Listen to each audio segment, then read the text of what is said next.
4-point hit taken, and yes, I finally committed to my chip strategy. Welcome to the GW27 YouTube show. Hope you guys are well. I'm here in a Premier Inn in London, and I couldn't pass up the opportunity to do a really quick video for you guys, absolutely confirming my moves this week. I've gone early, one, because of price rises, but two, because I've thought about it long and hard this week. It was about time I committed. Let's not get to the deadline and still not wonder about our transfers, especially knowing the transfers you're making this week are so important for your chip strategy. Now, sure, you can still remain a little bit open and commit to a strategy next week, but you're heading in that direction of your preferred strategy with your moves this week, I believe. So there's been some news. There's been some news today, like Richarlison's out for a few weeks. Porro's not going to make it. Solanke's doubtful, and it's the Solanke doubt that has forced my hand with a move. Oh, and Chan at Wolves is out maybe for a couple of weeks, but definitely this weekend. So look, Hwang's gone. Let's go back. Hwang's gone, but the risk of Solanke not starting for me is what's really forced my hand with a 4-point hit. So I'm happier benching Solanke, even though he could go big. If he does start on Sunday, and we won't get team leaks on this, if he does start on Sunday, Burnley away is a nice fixture for him, but he's got this ongoing knee issue. So limited minutes are very possible if he features. There's an opportunity to jump on Son and bench Solanke, and I've done that this week. So look, Hwang's gone. Son comes into the team. He'll be playing number 9. The Richarlison injury news, as well as the Solanke update, were the two things that forced my hand. Richarlison out means Son number 9. It means Timo Werner will start on the left, Kulu on the right, Maddison the 10, Son number 9. I don't always like seeing wide forwards playing up front. Sterling, Rashford, Palmer. There's loads of examples where it's not good for him. With Son in this Postecoglou team, it's good for him. When Son plays number 9 under Postecoglou, he performs way better as an FPL asset than when he plays out wide. Main man against Palace. We still don't know about Palace. We know Mark Gahey's still injured. We don't know how good they are defensively. New manager's been in one game, right? And they played Burnley. So look, Son into the 11. I'm very happy with that move. But what I really needed to do this week, guys, was sort my defence out. Estupiñán has been a headache. An ongoing headache. So that Estupiñán comes out and it's time for me to jump on Bournemouth. So Bournemouth are an interesting one because the next 3 fixtures for Bournemouth are as good as it gets. Like away to Burnley, home at Sheffield United, home at Luton as part of a double game week. I'm probably going to buy a Bournemouth player next week too. I'll probably have triple Bournemouth. We all know Senesi's the best defender to buy, but we all know, you've heard it to death, he's on 8 yellow cards. Get to 10 yellow cards and you get a 2-match suspension if those yellow cards are picked up by the 32nd game. So he's got like another 5 games, 6 games to go. He's picked up, I think, 3 yellow cards in the last 4 or 5 weeks.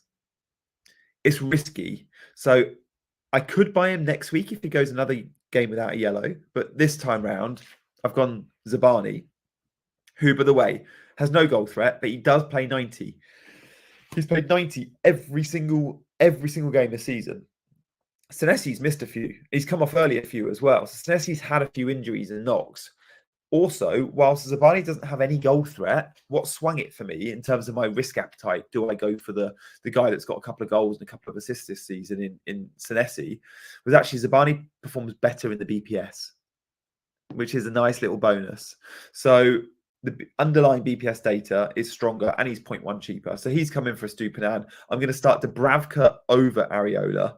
So we've got Gabriel at the back alongside Doherty. Again, could I play Taylor at home? If Solanke's injured, maybe Taylor keeps a clean sheet. But I'm going to go Doughty for the Doughty for the upside. Triple Man City attack, I think, is really useful this week, guys.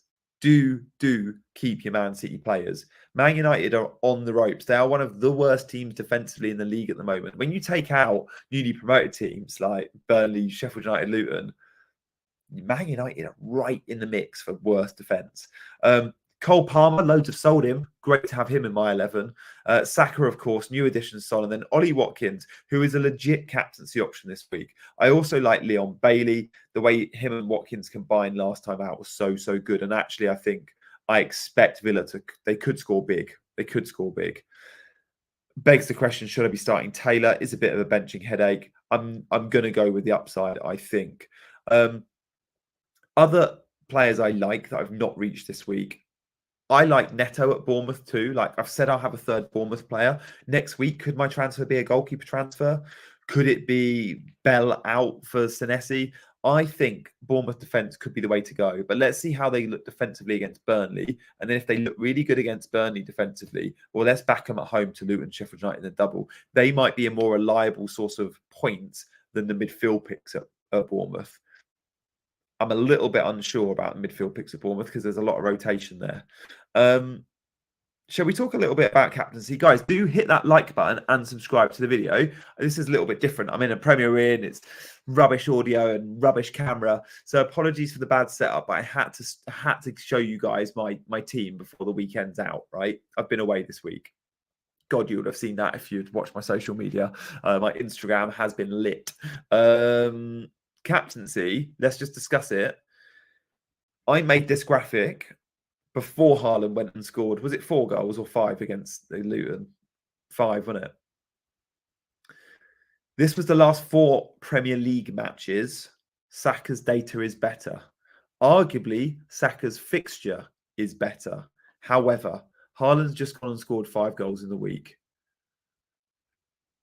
At the start of the week, I was 50-50. Off the back of seeing Haaland and De Bruyne link up, I'm going to be captaining Haaland this week. But I thought the XG is really useful to see here. We all go, Haaland's been missing loads of big chances. Well, look, Saka's had higher XG, way higher goals. And obviously, XA and assists are higher for Saka as well. So really good data there. I think if you want to go big on Arsenal this week, that's absolutely fine. If you want to captain a Watkins or a Saka, that's absolutely fine. I can't tell you guys what to do. I'm just going to tell you what I'm doing, and that is Haaland. We have to talk about chip strategy. So let's go back to my team. By making transfers this week in the way I have, I'm pretty much committing, I think, to using a free hit in 29. My current chip strategy, which I think is now looking very likely, is to go, well, let's put it in before chip strategy, is to have an extra Bournemouth player for next week. Back the doublers, bring in players this week and last that I believe are the best players to bring in, and not worry about those that play in 29 and shoehorn an Aston Villa player in or a Spurs player in for the sake of it. Then 29, I'll free hit. And yes, I'll have a lower ceiling free hit this year. I think I'm okay with that. I can have fun with the likes of Awani.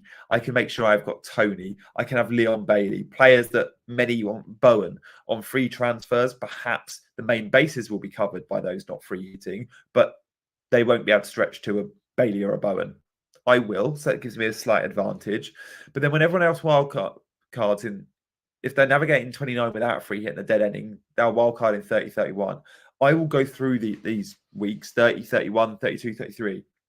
34, all with free transfers, and I'll be beelining for those that double in 34, as well as just good picks. I want Salah back in my team, for example. I want Son, which again is why I was happy to take a hit for Son early.